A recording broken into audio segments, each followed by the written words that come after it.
Thank you, sir, for sharing your thoughts. I would now request Dr. Sushil Kumar Tiwari to kindly present his paper.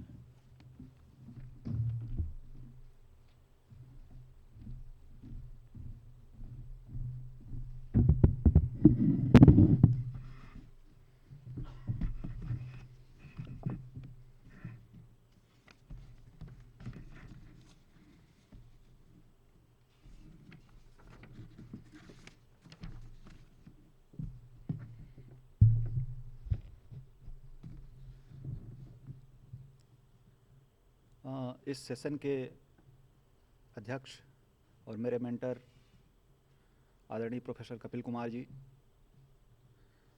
आदरणीय professor Irfan Habib जी, आदरणीय professor doctor Shashi Bhushan Upadhyay ji, मेरे मित्र और colleague server, सभागार में उपस्थित बहुत सारे फैकल्टी मेंबर्स और मित्रों, मैं अपने वक्तव्य की शुरुआत धर्मवीर भारती की एक कविता से करना चाहूँगा। चूँकि आज के हमारे सेमिनार का विषय भी है भारत का स्वतंत्रता संग्राम, विभिन्न दृष्टिकोण और धाराएं, लेकिन लक्ष्य एक। छोटी सी कविता है। मैं रथ का टूटा हुआ पहिया हूँ, मैं रथ का टूटा हुआ पहिया हूँ, लेकिन मुझे मत फेंको। क्या जाने किसी दिन इतिहासों की सामूहिक गति झूठी पड़ जाने पर सच्चाई इन टूटे हुए पहियों का आश्रय ले।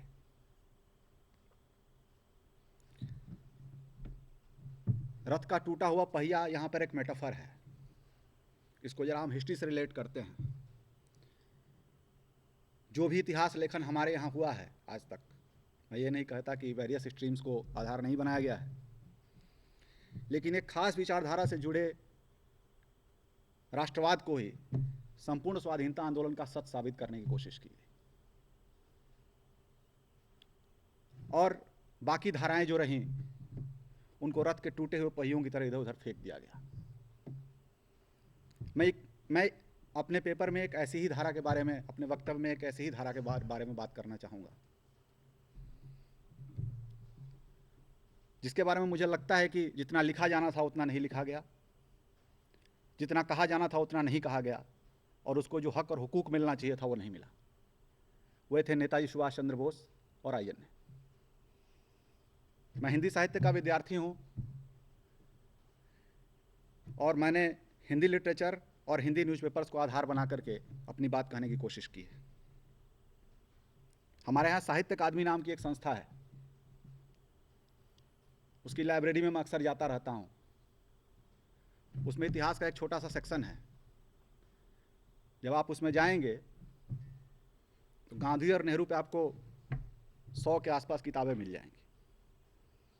नेताजी सुभाष चंद्र बोस पे सिर्फ एक किताब है। आप विश्वास कर सकते हैं, साहित्य अकादमी की लाइब्रेरी में नेताजी सुभाष चंद्र बोस पे सिर्फ एक किताब है, और वो भी किताब क्या है, तो नेताजी के कुछ भाषणों का संकलन है। तो ये स्थिति है। इस तरह ऐसा नहीं कि नहीं लिखा गया, लिखा गया, लेकिन उसको स्थान नहीं मिला। मेरे पेपर का जो समय सीमा है वो 1942 से 1947 तक की 5 साल का मैंने समय लिया है, लेकिन मैं थोड़ा उससे पीछे जाना चाहूँगा। 1930 के दशक के अंतिम समयों में जब कांग्रेस में भारी उठापटक चल रही थी, नेताजी 2 बार अध्यक्ष बने, और किन परिस्थितियों में उन्हें इस्तीफा देना पड़ा आप सब लोग जानते हैं। जब ऐसा हुआ था, उसी समय अभ्युदय ने अपने संपादकीय में लिखा था कि आज जो लोग नेताजी का विरोध कर रहे हैं, देखना यह होगा कि कल यही लोग इनकी विरासत को भुनाने के लिए खड़े ना हो जाए। वही हुआ। वही लोग बाद में उनकी विरासत को भुनाने के लिए खड़े हो गए।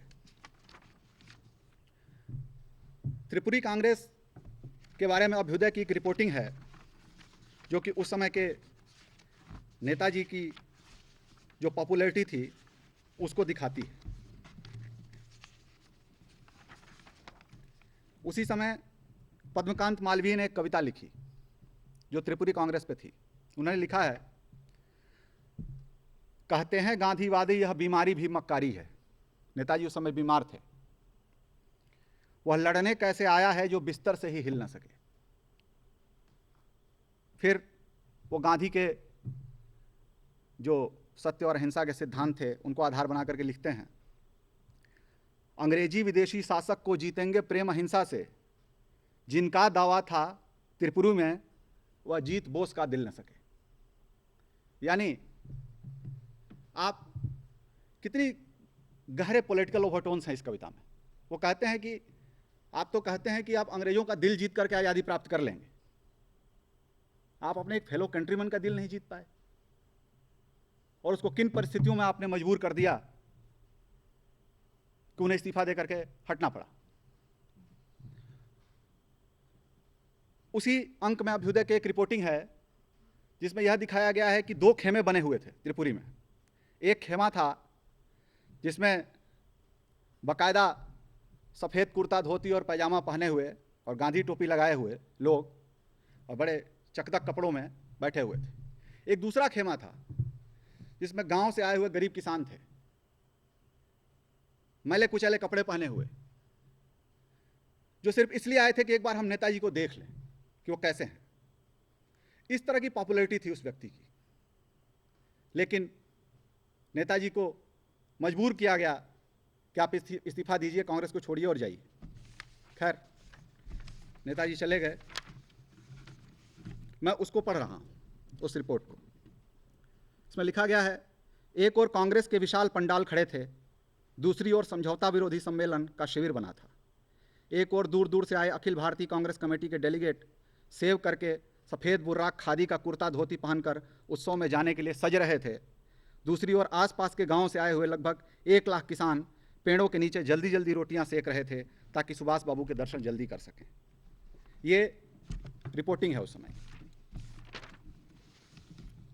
1942 के आंदोलन पे यहाँ बहुत बात हुई। सुबह से बहुत बड़ा आंदोलन था। मैं खुद बलिया का रहने वाला हूँ। हमारे यहाँ उस आंदोलन का काफ़ी बड़ा प्रभाव था। लेकिन at the end of the day उस आंदोलन को अंग्रेजों द्वारा कुचल दिया गया।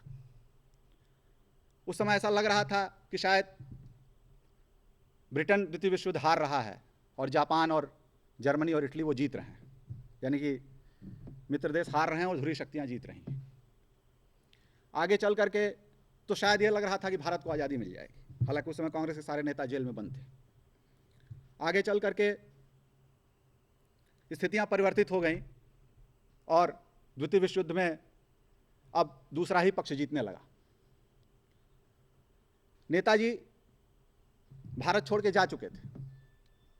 वहाँ जा कर के उन्होंने आज़ाद हिंद फौज बनाई, बड़ी वीरता से लड़े, आप सब लोग जानते हैं, और फिर वो डिसअपियर हो गए। कहा गया कि उन्हीं के द्वारा कहवाया गया कि विमान दुर्घटना में उनकी मृत्यु हो गई, जो कि अब जितनी फाइलें डिक्लासिफाइड हुई हैं उसमें ये थ्योरी पूरी तरह से क्रैश हो चुकी है, क्योंकि जो डेट बताया जा रहा है उस डेट के काफ़ी बाद तक नेताजी ने, जो कि इन फाइलों में आया है, कि 2 बार रेडियो से देश को संबोधित किया है, तो ये थ्योरी तो क्रैश हो चुकी है। खैर, 45 तक का जो समय था, द्वितीय विश्व युद्ध चल रहा था, प्रेस पे भारी सेंसरशिप था हिंदुस्तान में, इसलिए उस समय तो आपको उस तरह की चीज़ें नहीं मिलती हैं। लेकिन 45 के बाद जब थोड़ी सी सेंसरशिप हटती है, द्वितीय विश्व युद्ध खत्म होता है, तो प्रेस में जो रिपोर्टिंग्स आ रही हैं, जो कविताएं आ रही हैं, जो जुड़ी और चीज़ें आ रही हैं, उनमें हम 2 तरह के ओवरटोन्स पाते हैं। एक पक्ष है कांग्रेसी पक्ष, जो कि इस जीतोड़ में लगा हुआ है कि किस तरह से हम अंग्रेजों के साथ मिल बैठ करके बात कर लें और आज़ादी प्राप्त कर लें। एक दूसरा पक्ष है जिसके बारे में उसमें बात हो रही है, वह आज़ाद हिंद फौज का है।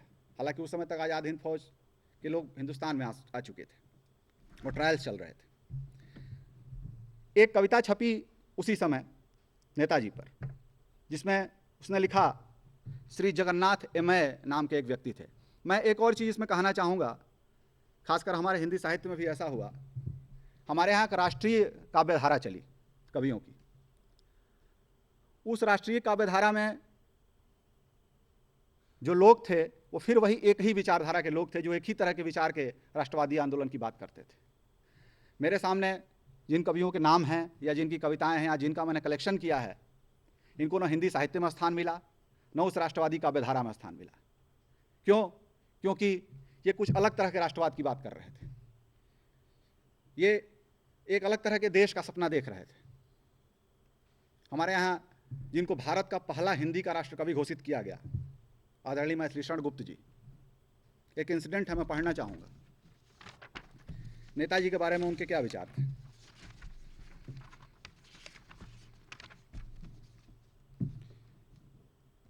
गांधी जी का कहीं सम्मेलन हो रहा था, उसमें किसी ने जूता फेंक दिया, जिसने भी फेंका हो। आदरणीय मैथिली शरण गुप्त जी ने इसको लेकर के बहुत बड़ा विवाद पैदा किया और कहा कि यह जूता सुभाष चंद्र बोस की तरफ से फेंकवाया गया है। वो रिपोर्टिंग में पढ़ रहा हूं। सुभाष बाबू के चिरगांव यानी झांसी में वो रहते थे, वहीं की यह घटना थी। सुभाष बाबू के चिरगांव पहुंचने के कुछ दिन पूर्व महात्मा गांधी बंगाल का दौरा करने गए थे और वहां पर किसी स्थान पर एक व्यक्ति ने उन पर एक जूता फेंकने का घोर निंदनीय कृत्य किया था। इस कृत्य की सर्वत्र निंदा हुई और सुभाष बाबू और शरत बाबू ने तो इसकी घोर भर्त्सना की, पर न जाने कैसे राष्ट्रकवि गुप्त जी को यह आभास हुआ कि यह निंदनीय कृत्य सुभाष बाबू के इशारे पर हुआ और भावुक कवि ने तो चिरगांव में मानपत्र पढ़ते हुए एक नाटक खड़ा कर दिया। उनका शरीर कांपने लगा, गला रुंध गया। वे बोले कि आपके प्रांत ने मनीषी गांधी पर जूता फेंककर बड़ा भारी पाप किया है। यहाँ तक तो ठीक ही समझिए, पर इसके बाद गुप्त जी सुभाष बाबू को उपदेश दे बैठे कि सुभाष बाबू बिना जूता पहने नंगे पांव चिरगांव से सेगांव पैदल जाएं और बापू के चरणों में माथा टेकर उनसे अपने अपराधों के लिए क्षमा याचना करें। इन गुप्त जी को जब आज़ादी मिली तो राज्यसभा की मेंबरशिप दी गई। अब क्यों दी गई आप लोग सब समझते हैं। खैर, तो इस दौर में सुभाष चंद्र बोस और आईएनए पे किस तरह कविताएं छपी है, मैं उस पर आना चाहूँगा। ये जगन्नाथ एमए करके एक व्यक्ति हैं जिन्होंने एक कविता लिखी, मैं उसकी 2-4 लाइनें पढ़ता हूँ। आज़ादी का दम घुटता था, उसे देखना सह न सके तुम, और अहिंसा की गंगा को मुक्तिदायिनी कह न सके तुम। जिस धारा में सब बहते थे उस धारा में बह न सके तुम, जहाँ गुलाम रहा करते हैं उस प्रदेश में रह न सके तुम। केवल जेल गमन को तुमने पूर्ण आत्म बलिदान न समझा, केवल फांसी पर चढ़ने को पूर्ण आत्म सम्मान न समझा। देखिए ये किस तरह के वैकल्पिक नोशन की बात कर रहे हैं। ये सुभाष के पूरे राजनीतिक चिंतन को समझने का प्रयास है कि सिर्फ जेल चले जाना, सुधारवादी मनोवृत्तियों की बात कर लेना, कुछ लेजिस्लेशंस पा लेना, यही सब कुछ नहीं। उसके बाद एक और कविता उसी समय छपी जिसका शीर्षक है सिरोही तान के दिल्ली चलेंगे हम। ये बहुत महत्वपूर्ण कविता है। इसमें सुभाष बाबू को केंद्र में रख करके प्राचीन, मध्यकालीन और आधुनिक भारत, जैसे अभी शशिभूषण सर पेपर पढ़ रहे थे तो राष्ट्र की अवधारणा को उन्होंने बहुत अच्छी तरह से समझाया। इस कविता में प्राचीन, मध्यकालीन और आधुनिक भारत तीनों से उदाहरण दे करके राष्ट्र की एक पूरा स्वरूप व्यक्त करने की कोशिश की गई। नेताजी ने नारा दिया था दिल्ली चलेंगे हम, क्योंकि दिल्ली उस समय केंद्र था। उसी पे एक कविता है, वो कहता है कि दुशासन ने यहीं पर द्रौपदी के बाल नोचे हैं, यहीं पंजाब लूटा और यहीं बंगाल नोचे हैं, यही शाही हरम की बेगमों के माल नोचे हैं। इसी दिल्ली ने पृथ्वीराज से चौहान देखे हैं, इसी दिल्ली ने अर्जुन भीम से बलवान देखे हैं, इसी दिल्ली ने भारत में विकट बलिदान देखे हैं, इसी दिल्ली ने अकबर से जयी सुल्तान देखे हैं, इसी दिल्ली ने पांडव राज्य आलीशान देखा है, इसी दिल्ली ने बाबर का अभिरण प्रस्थान देखा है, इसी दिल्ली ने औरंगजेब का सम्मान देखा है, इसी दिल्ली ने दारा का अमित अपमान देखा है। सांप्रदायिकता की समस्या को आज़ाद हिंद फौज ने जिस तरह से हल किया, आधुनिक भारत के इतिहास में वैसा उदाहरण मेरे देखने में तो नहीं मिलता। हर जाति के, हर धर्म के लोग जिस तरह से मिल करके लड़े उसमें, तो ये कविता उसको प्रदर्शित करती है। अब आते हैं आईएनए ट्रायल पर।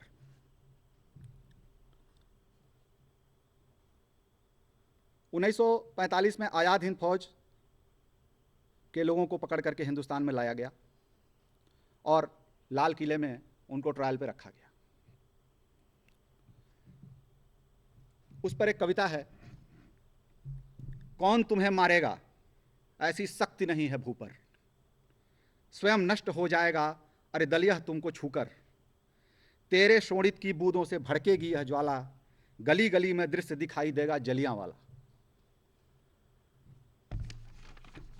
एक और कविता है जिसकी 2 लाइन में पढ़ रहा हूं, जो कि सहगल ढिल्लन और शाहनवाज के लिए लिखी गई है, जिसमें उन्होंने लिखा है कि तुम आए तो हम लोग निहाल हो गए, क्योंकि ये जो सरकार परस्थ थे इन लोगों की आपने आकर के पोल खोल दी। तो इस तरह की कविताएं जो हैं उस समय उनके लोकप्रियता को व्यक्त करती। अब मैं कुछ न्यूज़ रीडिंग्स पढ़ रहा हूं जिसमें उनकी लोकप्रियता किस तरह से थी। आज़ाद हिंद फौज का जो कदम कदम बढ़ाया जा गीत था उसके बारे में लिखा है कि आज़ाद हिंद फौज का अभियान गीत कदम कदम बढ़ाया जा काफ़ी लोकप्रिय बन चुका है। यह गीत आज बड़े बड़े शहरों में ही नहीं, छोटे छोटे कस्बों और गाँवों तक लड़कों को गाते सुना जाता है। इसमें ऐसी कोई बात नहीं जिसे 1946 में इसे आपत्तिजनक कहा जाए, लेकिन पुलिस ने इस पर भी प्रतिबंध लगा दिया है। यानी वो गीत जो गाता था पुलिस को उसको पकड़ करके लेके चली जाती थी। सांप्रदायिकता की समस्या की बात हो रही थी।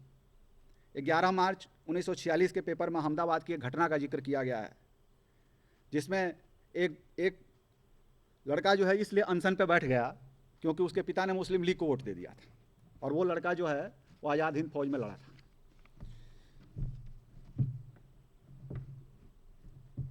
कुछ बहुत ही डिस्टर्बिंग से ट्रेंड मिले हैं। मैं अभी थोड़ा सा नया हूँ इस क्षेत्र में और बहुत मेरे सीनियर लोग यहाँ बैठे हैं, मैं शेयर करना चाहूँगा कि आज़ाद हिंद फौज के लोगों के साथ इस देश में क्या हुआ। नेताजी के साथ तो जो हुआ वो हुआ ही, उनके सेना नायकों के साथ क्या हुआ, छोटे छोटे सैनिकों के साथ क्या हुआ। एक 17 अप्रैल 1946 के आज में छपा है न्यूज़, जिसमें टेहरी गढ़वाल की एक घटना का जिक्र किया गया है। गढ़वाल के काफ़ी सैनिक जो थे वो आज़ाद हिंद फौज से लड़े थे। लखनऊ से कोई संवाददाता लिख रहा है कि विश्वस्त सूत्र से ज्ञात हुआ है कि टेहरी सरकार ने आज़ाद हिंद फौज के छूटे हुए सैनिकों की निगरानी के लिए पुलिस, पटवारी तथा गांवों के मालगुजारों के नाम एक गश्ती चिट्ठी भेजी है, जिसमें कहा गया है कि वो आज़ाद हिंद फौज के सैनिकों पर निगरानी रखें। सैनिकों को धमकाया जाता है, उनके परिवार वालों तथा शुभचिंतकों और मित्रों के बीच गलतफहमियां फैलाई जाती हैं। घर वालों से कहा जाता है कि वे आज़ाद हिंद फौज के सैनिकों से दूर रहें और उन्हें किसी प्रकार की सहायता न दें। इसकी वजह से कई सैनिक अपना घर छोड़कर कहीं और जा रहे हैं। आर्थिक स्थिति अत्यंत खराब है, सरकारी लगान तक नहीं चुका पाते, राज्य की ओर से कोई आर्थिक सहायता नहीं मिल रही। इस दौर में कर्नल शाहनवाज देश में घूम घूम करके सभाओं को संबोधित कर रहे थे। 1946 में हमारे यहाँ अंतरिम सरकार बन चुकी थी, नेहरू जी प्रधानमंत्री थे और मुझे यहाँ तक याद है पंत जी मुख्यमंत्री थे उत्तर प्रदेश के। कर्नल शाहनवाज कई मीटिंग से उन्होंने ये बात कही है कि मुझे उम्मीद थी कि जब नेहरू जी प्रधानमंत्री बनेंगे, जब कांग्रेस का शासन आएगा, जब हमारे देश में हमारे लोगों का शासन आएगा, तो आज़ाद हिंद फौज के लोगों को न्याय मिलेगा। लेकिन वह नहीं मिला। आज भी लोग जेलों में बंद हैं, उन पर केसेस चलाए जा रहे हैं और उनको प्रताड़ित किया जा रहा है। एक उदाहरण मैं आपको और देता हूं, आगरा जेल का। आगरा की सेंट्रल जेल में अजायब सिंह नाम का एक व्यक्ति था जो कि आज़ाद हिंद फौज का सैनिक था। उसको इतनी यातना दी गई कि वो पागल हो गया, और जब वो पागल हुआ तब उसे छोड़ा गया। तो इस तरह के बहुत सारे वाक़ये उस समय हमें मिलते हैं। उसके अलावा पुलिस और आज़ाद हिंद फौज के सैनिकों के बीच आपस में मुठभेड़ की भी कई खबरें आती हैं। अब आते हैं जरा जो एक और अन्य धारा थी हमारे यहाँ विचारधारा की, कम्युनिस्ट। इनका आज़ाद हिंद फौज के प्रति और उनका जो अल्टरनेटिव आइडिया ऑफ इंडिया था उसके प्रति क्या दृष्टिकोण था। अभ्युदय में कई ऐसी खबरें छपी हैं, इनको पढ़ने से विश्वास नहीं होता। नेताजी ने पूरी अपनी गुप्तचर की बटालियन खड़ी की थी। जीडी बख्शी की एक नई किताब आई है, उसमें बहुत डिटेल से उन्होंने इसमें लिखा है कि किस तरह से उन्होंने पूरा अपना नेटवर्किंग बनाया था गुप्तचरों का। तो असम में और उधर के मणिपुर के इलाके में छतरियों के जरिए वो गुप्तचर उतरते थे और वहाँ की न्यूज़ लेकर के वो जा कर के देते थे। ऐसी खबरें हैं उस समय, आज में भी छपी हैं, अभ्युदय में भी छपी हैं, अन्य न्यूज़पेपर्स में भी मैंने देखा, खासकर मैं हिंदी का ही बात कर रहा हूँ, कि जो कम्युनिस्ट मित्र थे हमारे, ये उनकी जासूसी करते थे और उनको पकड़ करके अंग्रेज सरकार के हवाले कर देते थे। 26 अक्टूबर 1945 के अपने अंक में अभ्युदय ने, उस समय जो कम्युनिस्टों के सबसे बड़े नेता थे पीसी जोशी, उनसे 5 सवाल पूछे। पहला सवाल था, जनता में मशहूर है कि श्रीमान ने अगस्त आंदोलन के बाद जिस समय चटगांव पर आपके शब्दों में जापानी हमलों का अत्यधिक भय था, आपने अपने प्रांतीय सब डिक्टेटरों के नाम एक गश्ती चिट्ठी भेजी थी कि वे लोग अपने अपने प्रांतों से चुने हुए बहादुर और जान पर खेलकर भी अत्यंत महत्वपूर्ण कार्य विशेष करने वाले पक्के कम्युनिस्टों की सूची हुजूरवाला की खिदमत में पेश करें।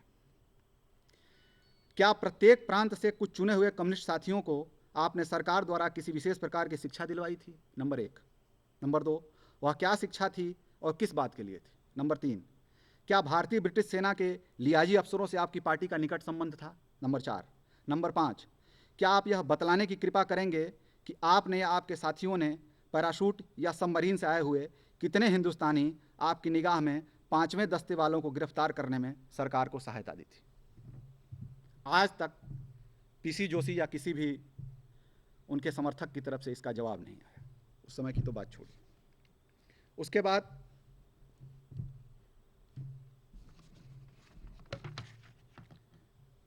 उन्हीं के दल के एक व्यक्ति सोली बाटलीवाला नाम के थे, जो भारतीय कम्युनिस्ट पार्टी के प्रारंभिक सदस्यों में से थे।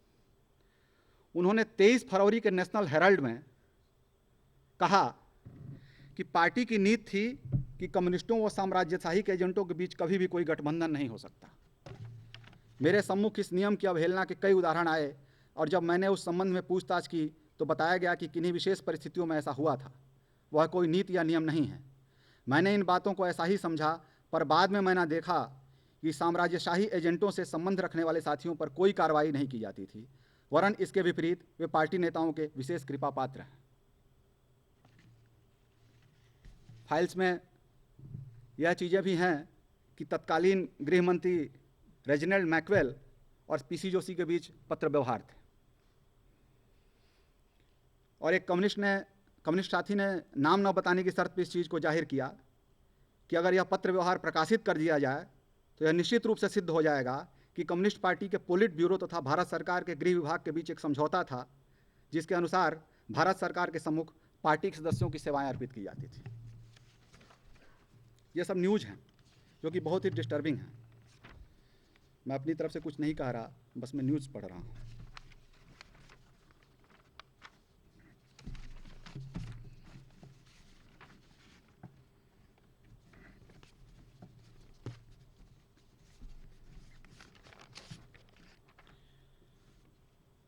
सन 1946 में 14 जनवरी को ही अभ्युदय ने अपने संपादकीय में लिखा कि कांग्रेस को शुद्ध करने की जरूरत है। उसमें लिखा गया कि आज कांग्रेस कमेटियां दलबंदियों और झगड़ों के लिए अखाड़ों का काम दे रही हैं।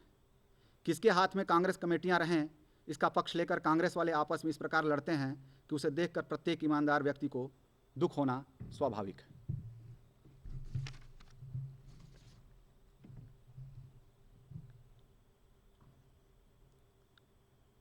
दो और कविताएं जो उस दौर में छपी, जिनको मैं उद्धृत करना चाहूँगा और इसके बाद मैं कंक्लूड करूँगा। एक कविता है कांग्रेसी सरकार से, जो कि अवधी में छपी है, अवधी भाषा में। कोई बंशीधर शुक्ल हैं, लखीमपुर खीरी के रहने वाले। इन्होंने लिखा है, जो अंतरिम सरकार थी उससे ये माफ़ी मांग रहे हैं, कह रहे हैं हमें छोड़ दो, आप हमने हमारी दया पर छोड़ दो। लिखते हैं, हम काना अपनी दया देव, ना अपना बड़का सुख देव, न जाली मदद करो भैया, मुल हमें चिचोरब छोड़ दो। यानी हम जैसे हैं वैसे ही हमें छोड़ दो, हमारे हाल पे, आपकी दया की हमको ज़रूरत नहीं। हमारी सेवा की बात कहो, हम भक्त जान पूजा किन्हन, जो कहत गयो सो करत गैन, जो जो मांगो सो सो दिन्हन, जो जाल लगाओ फसत गैन, जो राह बतायो चलत गैन, सब त्याग कहो सब त्याग कहन, जो खाक दिखाए वही मलन। यानी इस कविता में पूरी तरह से यही है कि आपने जो जो कहा हमने वो सब किया। आपने कहा जुलूस में चलो, हम जुलूस में गए। आपने कहा धरने में चलो, हम धरने में गए। आपने कहा सत्याग्रह कहो, हमने सत्याग्रह किया। आपने कहा हिंसा मत करो, हमने हिंसा नहीं की। अब तो आपकी सरकार बन गई है, तो किसानों पर जुल्म ज्यादती क्यों हो रही है? मजदूरों पर जुल्म ज्यादती क्यों हो रही है? और यह ध्यान देने की बात है कि आज़ाद हिंद फौज के जो सैनिक थे, जो सेना में जाता है आज भी निचले तबकों पर जो सैनिक बन के जाता है, वो किन घरों से जाता है? गरीब परिवारों से ही जाता है, आप सब लोग जानते हैं। तो उसकी वो इस तरह से क्यों सोच रहा था? 1945 में शिमला में जो कॉन्फ्रेंस हुई, जिसमें लॉर्ड वेबल ने अपने प्रस्ताव पर बात की, उस पर भी एक कविता है। उसमें लिखा है इन्होंने कि यह अंग्रेजी राज अभी नहीं जाएगा, अभी बहुत दूर है स्वराज। यहाँ बड़े बड़े नेता जो है भीड़ लगा करके और दफ्तरी करते हैं, हमारे लिए तो कुछ नहीं होता। वही ऑर्डिनेंस, वही फूड राशनिंग, वही प्रोक्योरमेंट, सब कुछ वही है। जनता तो पुकार कर रही है। आज़ादी मिले या ना मिले, हमको तो लगता है कि सब कुछ वैसे ही रहेगा।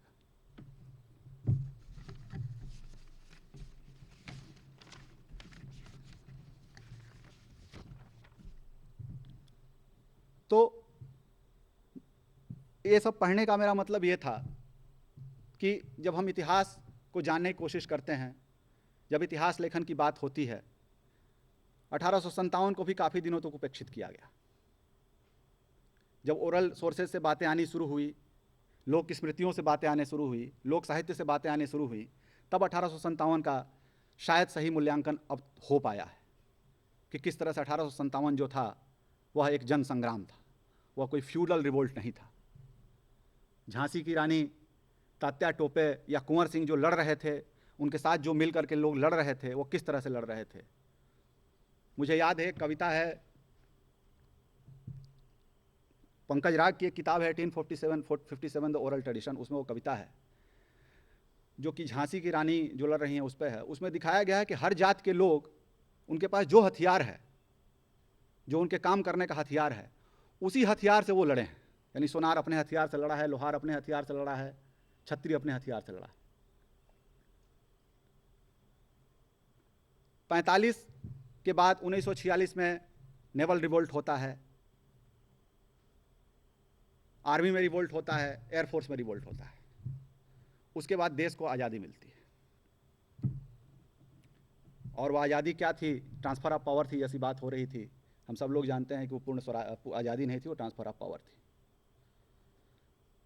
और मैं तो ये पढ़ के हैरान था कि उस समय स्नूपिंग की जाती थी, बाद में तो अब जो फाइलें हैं उसमें तो बहुत बाद तक स्नूपिंग की गई है नेताजी के परिवार की।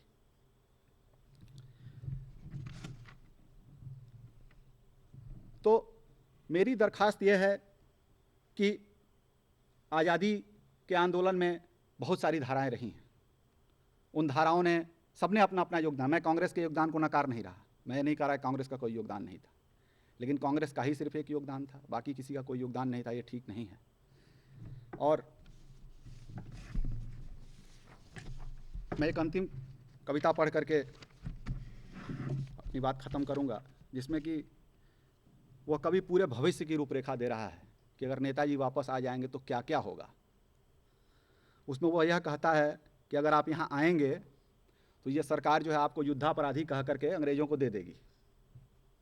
ये कविता छपी है 1948 में, कोई चंद्रशेखर पांडे इन्होंने लिखा है कि तुम्हें सौंपते समय भारत सरकार कहेगी कि भय की क्या बात है, संसार के सामने तुम्हें निर्दोष सिद्ध करके हम बचा लेंगे। तुम्हें सौंपते समय भारत सरकार कहेगी कि भय की क्या बात है, संसार के सामने तुम्हें निर्दोष सिद्ध करके हम बचा लेंगे, किंतु राष्ट्र संघ के प्रपंची सदस्य जब तुम्हारे वध का निर्णय कर देंगे तब भारत सरकार से कुछ करते धरते न बनेगा। एक कहावत कही जाती है कि जहाँ न पहुँचे रवि वहाँ पहुँचे कवि। उस समय वह व्यक्ति कह रहा है कि अगर आप आएंगे तो आपको युद्धापराधी घोषित कर दिया जाएगा, लेकिन वह उसके साथ यह भी कह रहा है कि 30 करोड़ जनता आपके साथ है, इसलिए आप चिंता न करिए, आप वापस आइए। उस पूरे दौर में अगर हम प्रेस को लोकप्रियता का आधार माने, साहित्य को लोकप्रियता का आधार माने, तो नेताजी से ज़्यादा लोकप्रिय व्यक्ति कोई नहीं है। और भारतीय जनमानस पर अगर किसी ने सबसे ज़्यादा प्रभाव डाला तो आईएनए और आज़ाद हिंद फौज ने डाला। अब ज़रूरत है कि हम फिर से, जैसा कि कपिल सर बार बार कहते हैं, कि उन स्रोतों को रिविजिट करें और उस सही इतिहास को सामने लाएं, उसके जरिए उस सही नेशन बिल्डिंग के तरीकों को सामने लाएं जिससे हमें आज ये देश मिला है। धन्यवाद।